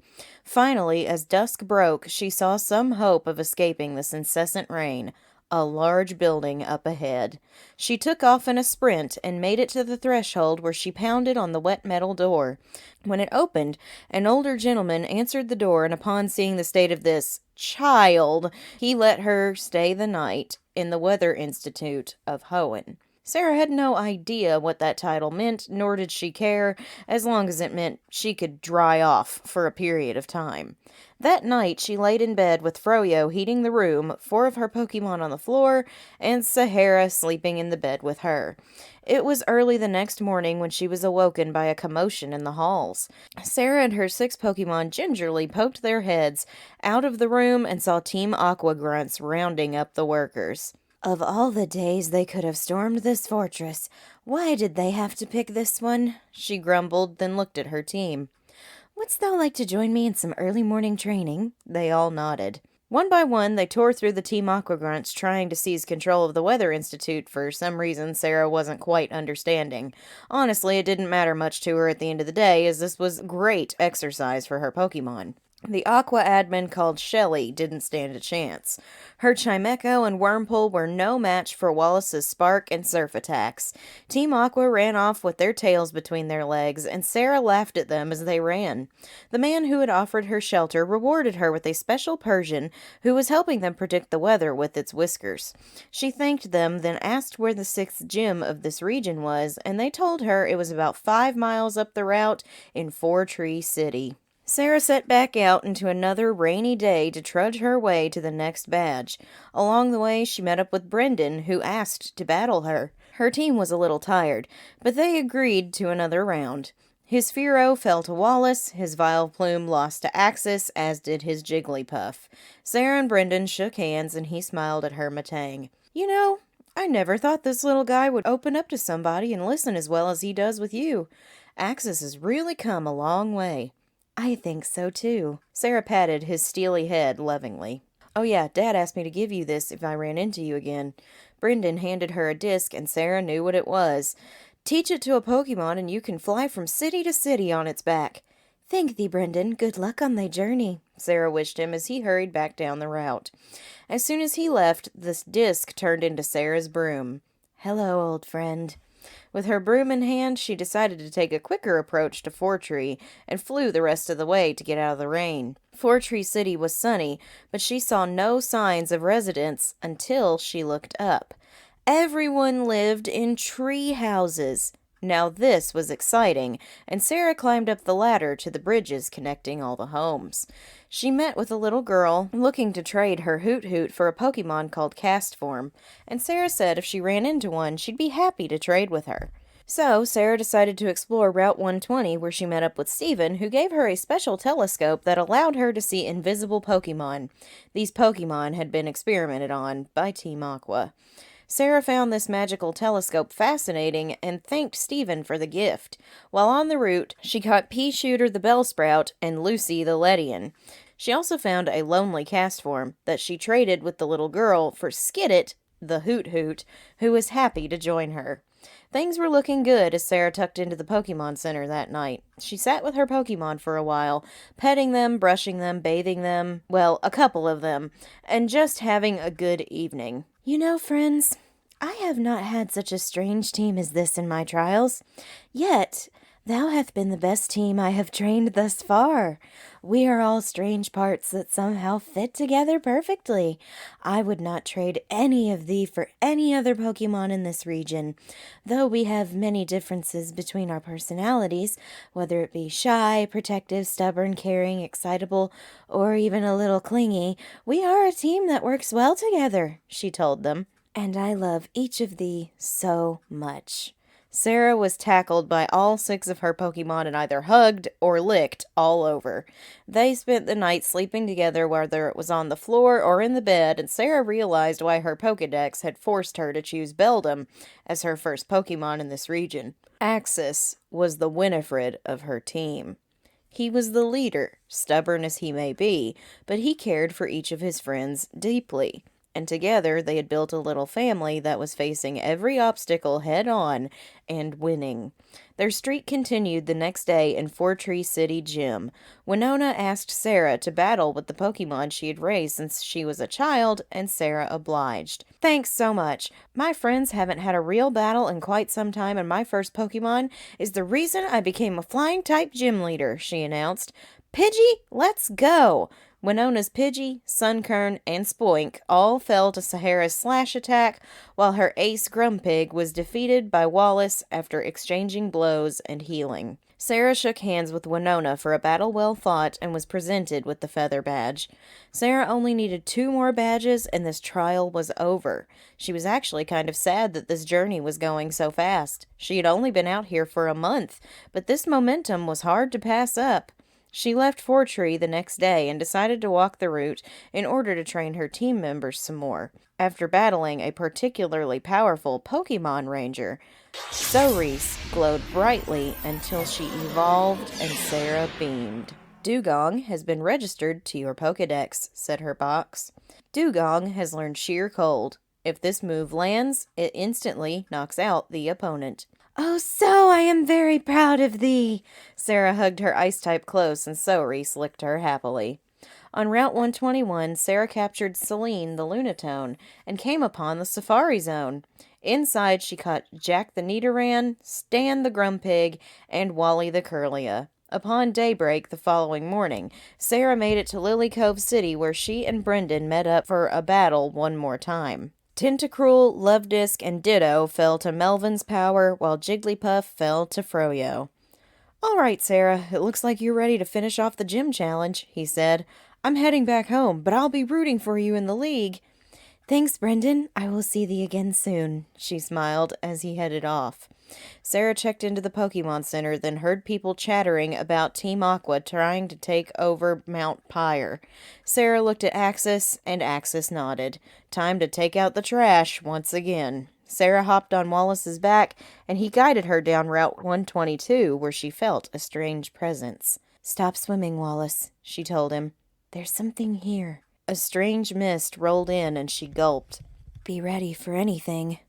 Nothing came, so Sarah let him cautiously swim a little further when she saw a blue blur dash by out of the corner of her eyes. Stop! Sarah turned in the direction of the blur but saw nothing until she turned her head back around and came face to face with a large, purple-maned blue lion. Oh, hello. Suicune, a legendary water type, her Pokedex beeped. This is your encounter for Route 122. This species was once owned by Mary Sanderson and named for you. Winifred Sanderson then later caught the same Suicune and carried on your namesake. This is not the same Suicune. Suicune, why appear to me? Sarah asked. Her luck with legendary Pokemon had been poor, to say the least. What dost thou want of me? Suicune let out a strong roar. You wish to battle us? Sarah asked, and it nodded. I will honor thy request. Wallace, take me to that rock over there, Sarah said, climbing onto land once it was in reach. Wallace, I want thee to battle. Her lantern nodded. Use Spark! The battle with Suicune began, and on the first strike, Wallace managed to inflict paralysis onto the legendary beast. Suicune was no slouch by any means, and Wallace had to remain at the top of his game to deal hits and take blows. Sarah kept her confidence in him as he had yet to falter in battle. Suicune kept sizing them up with every blow she took, but the legendary Pokemon had a gleam in its eyes. Eventually, Sarah's Pokedex told her the Pokemon's health was in red, so she grabbed a Pokeball. She started with an Ultra Ball, threw it, and it broke out. This song and dance continued for a very long time until Sarah grabbed one more Ultra Ball. Suicune, listen to me, Sarah called. If thy wish is to not be caught, I will allow thee to flee. If thou hast any desire to travel with us, I will grant thee that chance. But I will not send any of my 6 Pokemon to the meadow for thee to take their place. I love them, and I will not lose them. But I promise thee I will protect you as your species protected my sisters during their trials. I will treat thee with love and affection, so this will be my final attempt to catch you. Sarah threw the Ultra Ball and Suicune went inside. She held her breath as it hit the water's surface and shook once, twice, 3 times. Click. Suicune has been registered to your Pokedex. Well done, Sarah Sanderson. I am surprised you could persuade a legendary Pokemon to be captured given your track record. Wallace brought her the Pokeball and Sarah held it close to her chest. Suicune, I choose to name thee after the sister who has held our family together. Thy name is Mary, Sarah said, and the ball vibrated in joy. Sarah hopped back on Wallace's back after pocketing her new friend. All right, boy, to Mount Pyre. They made landfall and found this site to be the burial place of departed Pokemon. Sarah was careful in this sacred space. She caught a Duskull named Wispy as she climbed her way along the outside of the small mountain. At the top, she saw Team Aqua attempting to steal a red orb from the elders of Mount Pyre. Never take magical objects from their home, Sarah muttered, then began her onslaught of defeating every grunt until she got to Archie, who had already removed the red orb. No! Too late, kid. With this red orb, I'll find Kyogre, and I'll drench this world until the sea has expanded over the land. Best of luck trying to catch me now. My boys have already stolen the submarine from Slateport that you helped deliver parts for a month ago. It won't be long before I have what I want. Flooding this region is a foolish plan. Thy ideals are idiotic, Sarah shouted. At least Team Rocket had been all about making money. You're too naive to understand just what this means for the world, little girl, Archie scoffed. Water gives life. The more water we have, the more life will flourish. A helicopter flew in and dropped a ladder. Archie grabbed on and lifted off. See you around, kid. Sarah watched as his loud metal bird flew to Lily Cove City. The elderly couple came forward holding a blue orb and looked at Sarah. The fool grabbed the wrong orb. I don't know if you can stop him before he uses it, child, but in case he unleashes that monster before you can get the red orb back, take the blue orb. It will quell Kyogre if you're too late. I will protect this orb with my life, Sarah said. Though she was already dead, it was a bit of a hollow promise, but she had good intentions. I'll stop them before they can endanger Hoenn, and even more so, my chances of getting back home. Sarah hopped on her broom and flew back to Lily Cove, where she was finally able to send Mary to the meadow.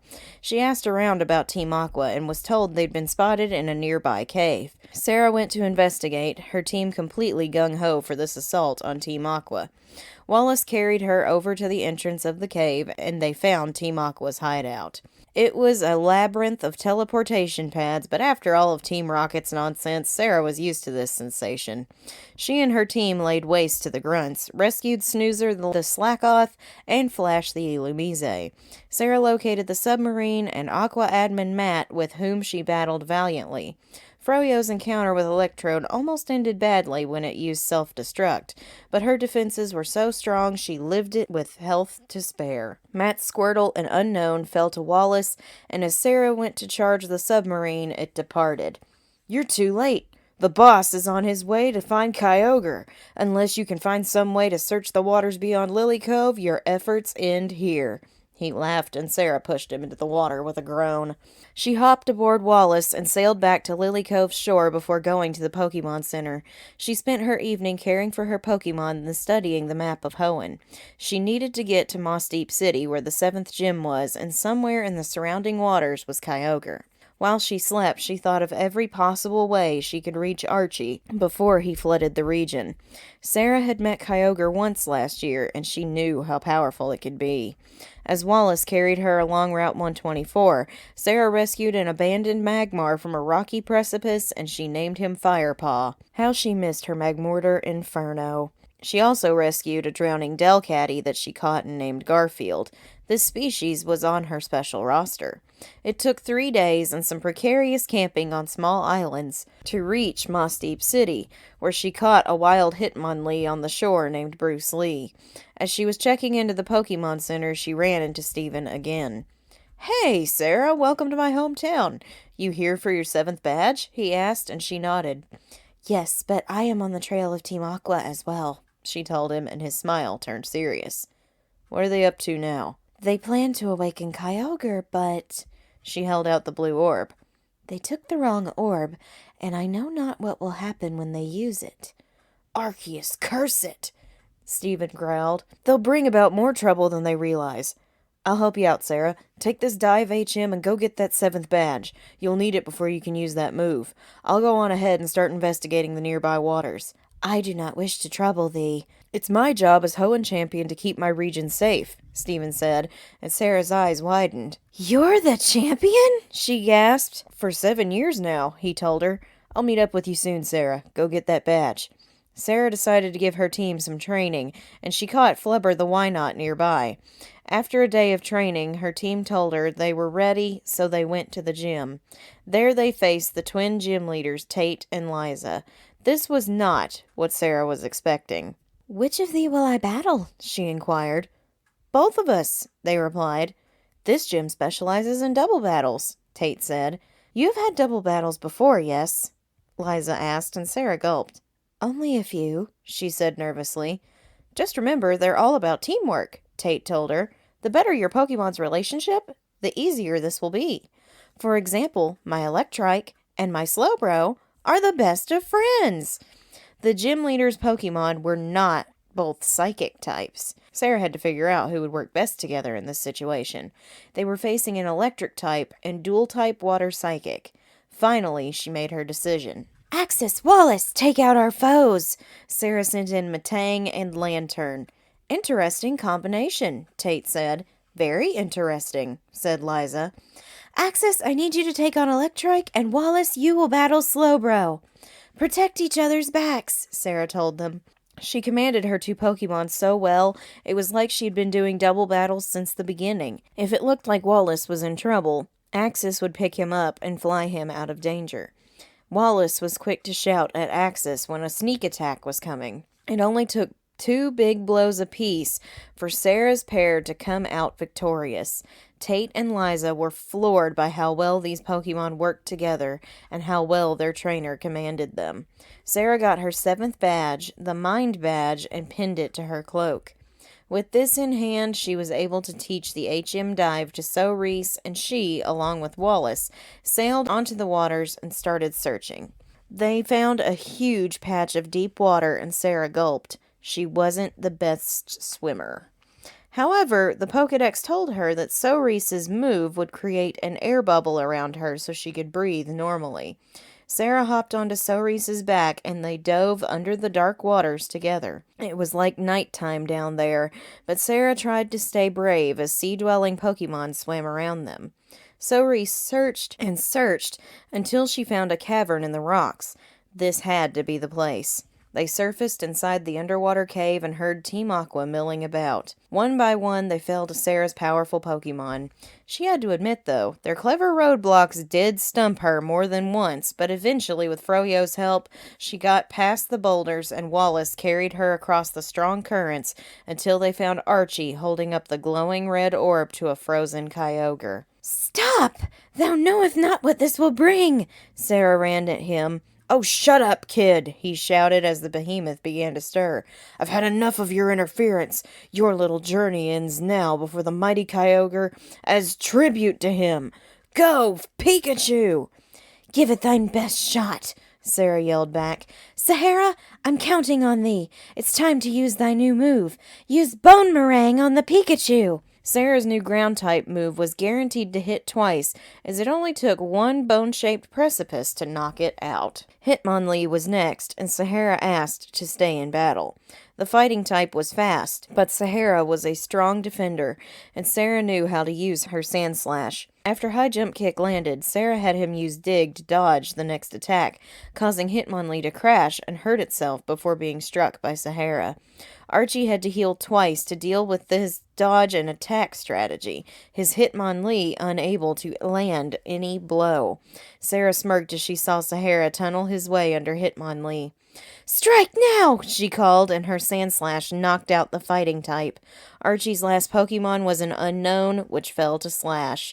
Sarah hugged her Sand Slash tight, and he blushed brightly. "Well done, boy.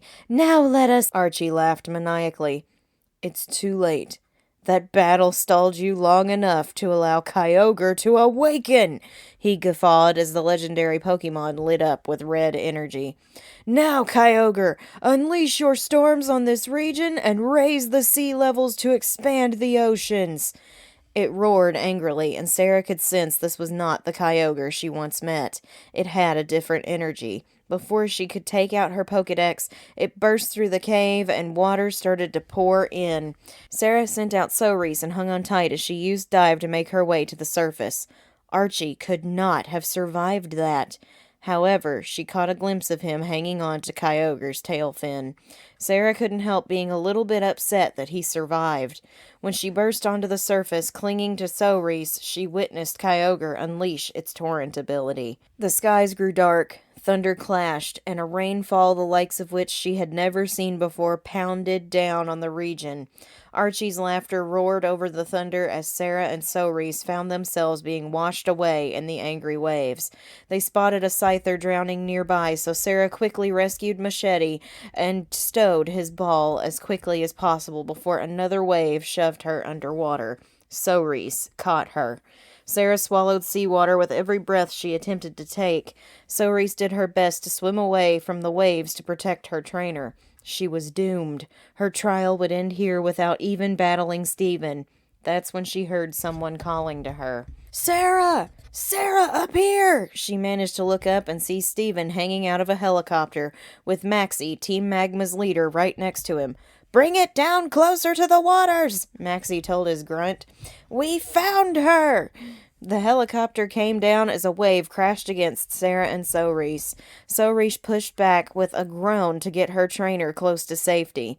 Steven grabbed her outstretched hand and pulled her into the helicopter.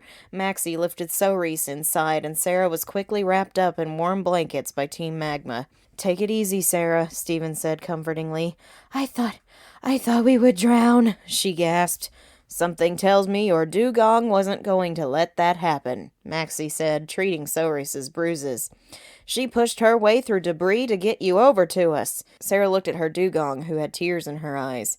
"Cereus, I can never repay thee," Sarah sniffed. Cereus scooted her way over to Sarah and laid her head in her lap. Sarah checked her bag, and everyone was still present and accounted for. Not one Pokeball lost. "Thank Arceus." "Sarah, tell us exactly what happened," Maxie requested. "What has Archie done?" "He awoke Kyogre, but he used the red orb to do so," Sarah said, and Maxie grimaced. Steven shook his head. "We were too late," the champion said. "The red orb is only to be used on Groudon, the Earth deity," Maxie told her as the helicopter tried to navigate through the storm. "To use it on Kyogre could transform the sea deity into something else completely." "It was a monster," Sarah recalled. "Its eyes burned red, and it destroyed the cave it lived in. It did not feel like a Kyogre. I have met that Pokemon before, and this was not it." "What do you mean?" Steven asked her. "It felt cold like stone," Sarah said, "as if it wasn't Kyogre at all, but was imbued in its power." "We must make haste to the Cave of Origins, Maxie," Steven said. Set our course for Pseudopolis, Maxie instructed, and the helicopter lurched in that direction. You'd best get in touch with Wallace, Stephen. He'll need to give Sarah access to the cave.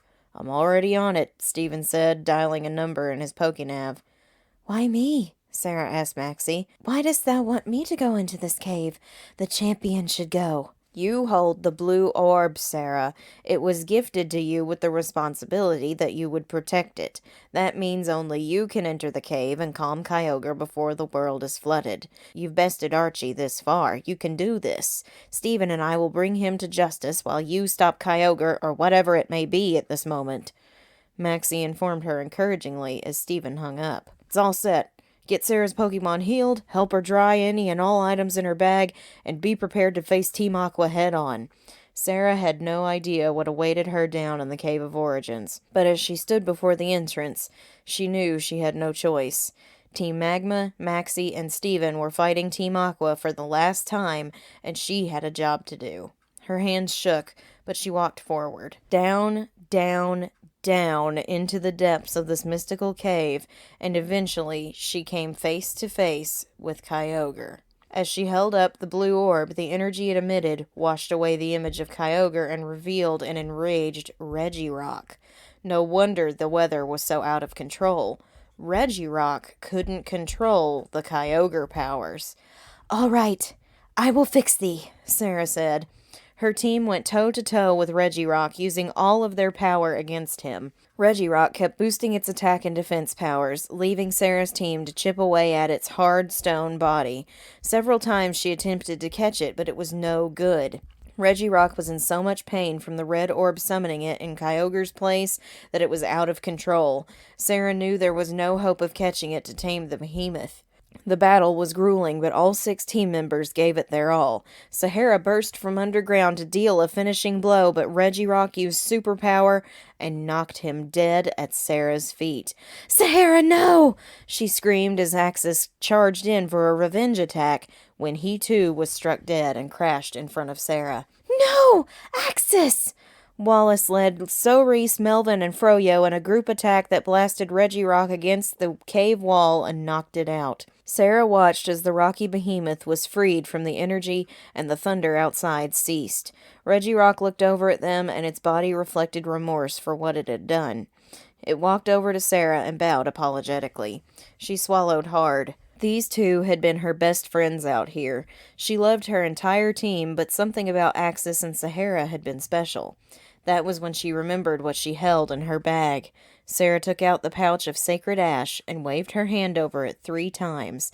It formed into a black flame candle. Froyo, use ember, Sarah requested.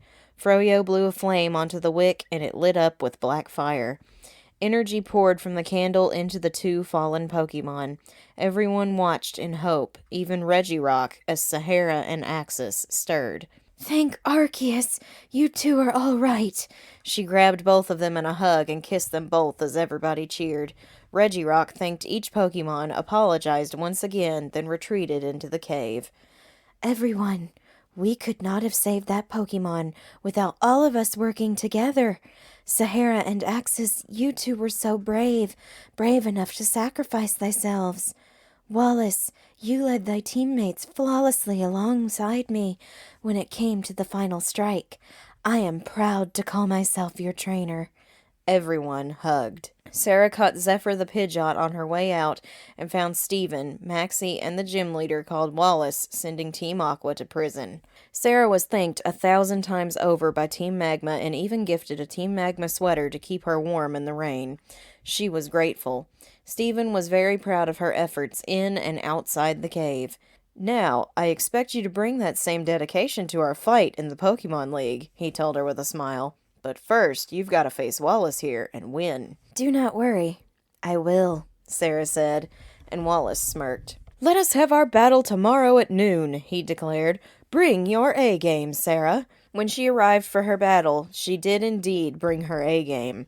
Wallace's Milotic proved strong, but her Lantern proved stronger. His spark attacks were too much to handle in the end. Wallace also owned a Metang, so Sarah had no choice but to let her Metang come in and battle. Axis was ready to prove his strength, and while Wallace had trouble telling the two apart, Sarah knew exactly which one belonged to her, the one attacking twice without order. She knew he had changed a lot, but some things would always remain the same. Eventually, Axis came out on top, then went toe-to-toe with his Staryu, Poochyena, and mythical Pokemon called Celebi.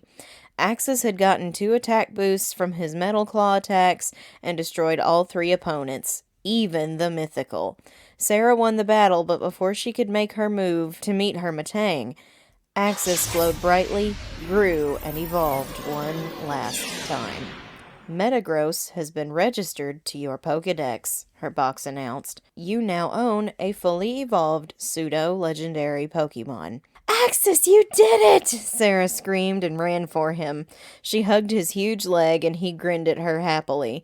You took on 4 of the 5 opponents all by yourself. Wallace finished the Milotic, but you did it. Wallace, the gym leader, approached and clapped. What an exhilarating battle you gave us! Your Metagross, is remarkably trained, as is my namesake of a lantern. I saw what you were made of out there, and you brought it to our showdown. Your 8th and final badge is well deserved. He presented her with the rain badge, and Sarah pinned her final badge to her cloak. Go to Victory Road, battle Steven, and show him how strong you and your Pokemon really are. We will. Sarah looked at Axis and all of her Pokeballs. We are stronger together. Sarah hopped on her lantern and sailed to Route 130, where she caught Bandit, the Zigzagoon. When Sarah stepped into Victory Road, she caught a Seadra and prepared to move forward. Her trial was ending in record time, but this begged the question of who was going back to Purgatory with her. All 6 Pokemon were very special. This was the hardest decision she would ever make, but first she had to defeat the League. And now, the finale. Previously on the finale of Sarah Sanderson Plays Pokemon Sapphire Randomized Nuzlocke. Victory Road laid before her, but Sarah decided to stick close to the entrance to train her team for several more days. Everyone worked hard to grow more powerful together. Once again, Sarah looked at her team of ragtag misfits and couldn't love all 6 of them more. Melvin, the protector of the group, did his best to keep up a perimeter when he wasn't training. Sarah kept him close by in order to pet him and keep him calm. Axis, who had been stubborn and overly zealous in battle at the beginning of this journey, put his friends through exercises with Sarah now. His training yielded 2 new attacks, making Sarah even more proud of his progress. Axis at one point had her sit on top of his head so he could levitate up so she could see a lay of the land better. Reese showed her stuff and replaced Sheer Cold with a powerful move called Ice Beam. She was happy that Sarah was happy. While in battle with Reese, Wallace learned the most powerful water move, Hydro Pump. He had been a later addition to the team, but he earned his place in the 6 and in Sarah's heart. Lastly, her first Pokemon, Sarah caught in Hoenn. Froyo worked hard and learned Rock Slide. Sarah patted her shell and smiled at her sweetly. They camped at the entrance of Victory Road for one last night before they headed for the Pokemon League the next day. Sarah didn't get far before she heard a meek voice behind her. Excuse me, it's Sarah, right? She turned around and saw the young man, Wally, standing behind her. I thought it was you. Are you on your way to the League? Yes, I am. Thy name was Wally, yes? Yeah. Would you mind battling to see if I'm ready to go there too? He asked, and Sarah nodded. I think we can spare the time. Wally's first Pokemon was the legendary Lugia, and Sarah's jaw hit the ground. You know, Wally, I do not think we need to battle to tell if thou art ready. 'Tis a legend you possess. I know, but neither of our confidence is where it needs to be. Please? Okay, sure. Axis, come out! Sarah sent in her Metagross. Axis listened to her every command and dealt blow after blow to Lugia, who was definitely undertrained. Lugia did its best and even dodged once or twice, but in the end it was Axis who dealt the finisher. Nosepass fell to Axis as well, and then next fell Oddish. Lastly, after a clash of the Titans, Axis toppled Wally's Aggron. Sarah shook hands with Wally after the battle, and he looked less dismayed than he had before. I might not be ready for the league, but it's nothing some more training can't fix. Good luck in the league, Sarah, Wally said, then departed. Victory Road was dark, but Sarah pressed forward no matter what trainer stood in her way. She had to get back home to make things right for how she had behaved before she was whisked away. She wasn't sorry for what she had said, but for how she had said it. After dealing with Axis, she knew how to handle Winifred from now on. It was this thought that kept her going as she hiked through the vast cave system. Sunset greeted her when she emerged from the Pokemon League.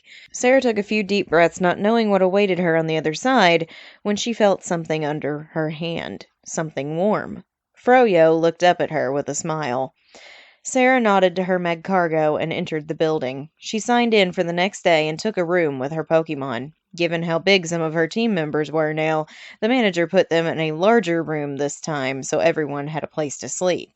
Sarah slept nervously all night with Sahara on the bed with her. The league was frightening, but she knew her team was up to the challenge. She was the first challenger of the day. Name's Sydney. Myself and the rest of the Elite Four are not using type-specific teams today, so good luck to you. I welcome the challenge, Sarah said. Lombre met in battle with Melvin, who barely felt a thing when his foe attacked. Lombre, however, felt the stomp attacks before it fainted. Sydney sent in a terrifying legend called Rayquaza, the Pokemon Sarah remembered Mary had at one point, but this was definitely not the same one. She quickly swapped out to her Dugong, knowing ice types were strong against dragons. Rayquaza started powering up with Dragon Dance, but Soreese took charge and spouted off a powerful ice beam at first command. The move struck, and the Sky Serpent went down before it could even make another move. Soreese let out a cry proudly. Graveler met the same fate against Dugong's Waterfall. Pikachu went up against Sahara, who only had to use one Bone Meringue to knock it out. Kangaskhan was a little tougher, but Sahara pulled it out, and the first battle was won. Sydney shook her hand, then Sarah went to meet with Phoebe for her second battle. What surprised Sarah the most was that Phoebe's team of Combuskin, Rapidash, Natu, Steelix, and Togepi all fell to one Pokemon on her team, Sahara. The Sandslash was so pumped up to battle in the league with Sarah that he was able to strike with precision and strength. She gave him a huge hug when the battle was over and smooched his cheek. I am so proud of thee, Sahara. I could not have asked for a better Sandslash.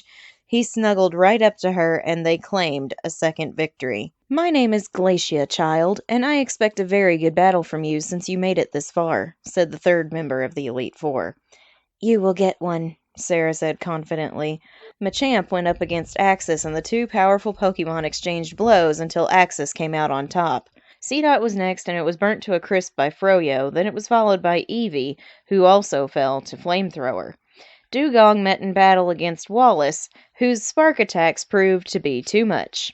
Love Disc also hit the deck when meeting with the Lantern. Sarah had one more battle against the four, and she approached him confidently.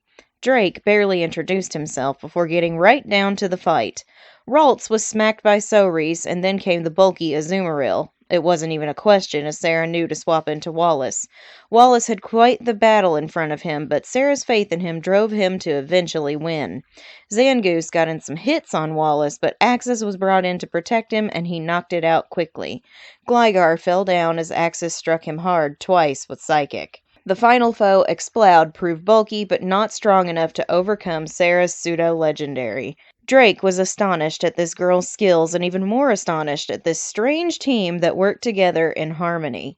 It was time to face the champion, and Sarah walked into Steven's chamber with her head held high. I knew you would make it here to battle me, Sarah. After all you did to stop Team Aqua, I knew you had what it takes.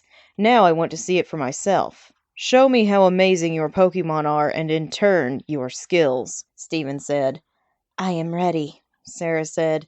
We are ready. Then let's not waste any more time. Jirachi, on deck! Steven sent in his mythical Pokemon. I know more about this Pokemon than you might think, Sarah said, thinking of Mary's Bilious. Froyo, 'tis time for battle! Sarah's Magcargo exploded onto the field as Jirachi powered up with cosmic power, raising his defense and special defense. He pulled it off twice before Froyo landed a flamethrower. It didn't do nearly as much as Sarah wanted. Jirachi powered up its defenses once more as Froyo used Eruption. Steven smiled as Jirachi stayed upright. "Use Doom Desire," he said, and Jirachi placed a psychic spell around the arena that would hurt Sarah's Pokemon in just 2 turns. "Good luck getting out of this one." "Froyo, use Eruption!" Sarah commanded, unfazed by the move. Magcargo erupted with fire and knocked out the mythical. Froyo stood triumphant and let out a battle cry. Steven didn't look too worried as he picked up his next Pokeball. "Celebi, on deck!" he said, and Sarah's Pokedex went off. Celebi, a grass and psychic type. A mythical Pokemon said to travel through time. "Another mythical, huh?" Sarah muttered, but she didn't panic. "Yet a grass type. But I know Froyo's special defense runs low, and Doom Desire is on the way. I know what to do." She withdrew her Magcargo, which surprised Steven. "Axis, defend your team!" Her Metagross came out with a clang. "Interesting strategy, Sarah," he said. "Use Perish Song, Celebi." "Curses!" Sarah hissed as Steven laid a timer on her Metagross. "I have 3 turns to fight this thing or switch. I also have to contend with Doom Desire." Axis connected his eyes with hers, and they nodded.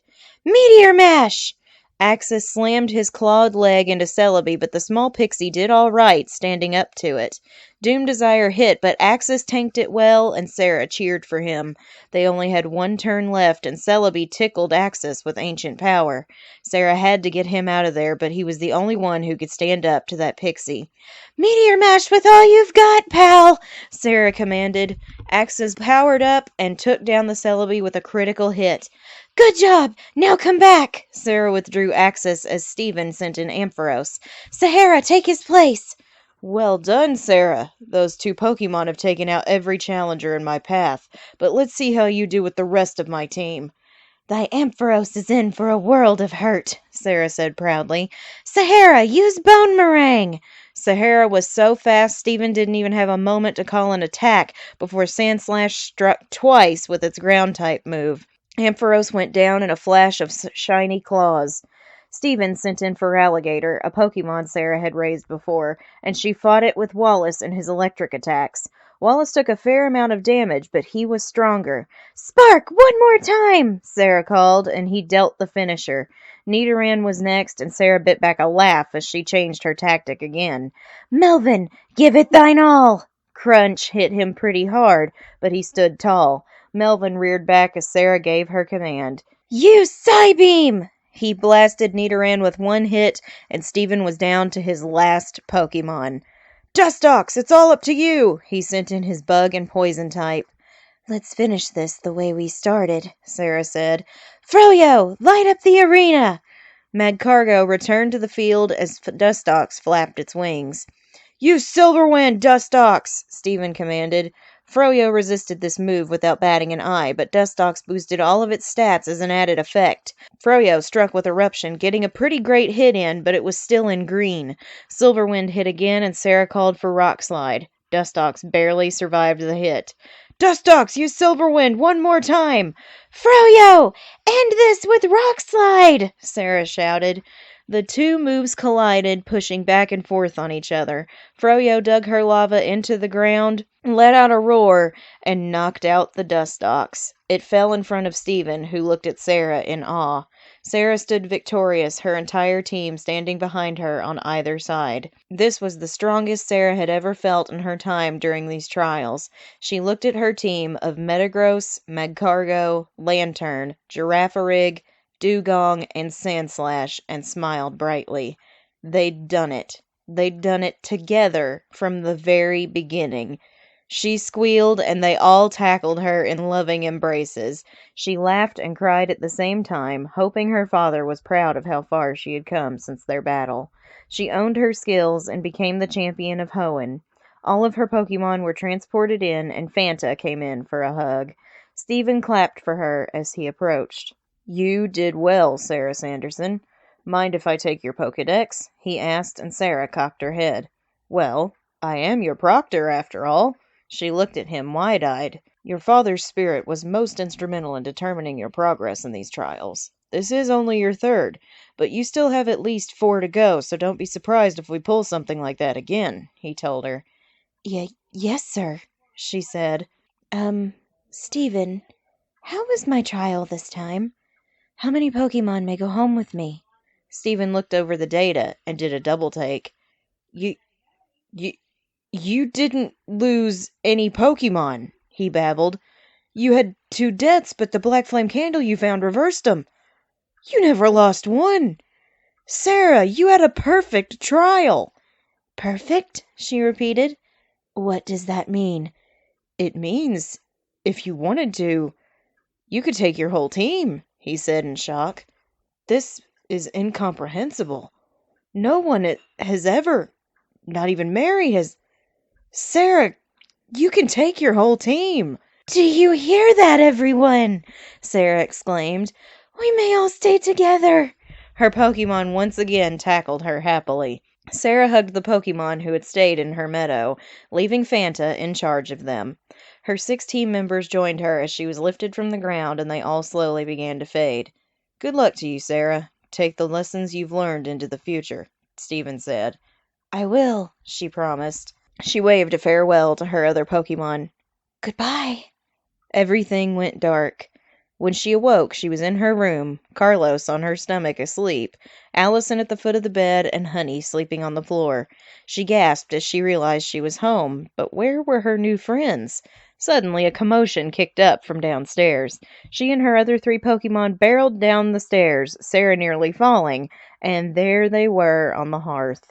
Axis, Froyo, Wallace, Melvin, Cerise, and Sahara were exploring the cottage, bumping into things, knocking things over, and when they saw Sarah, they greeted her and their 3 new friends happily. The 9 Pokemon practically knocked everything down as they met and moved around.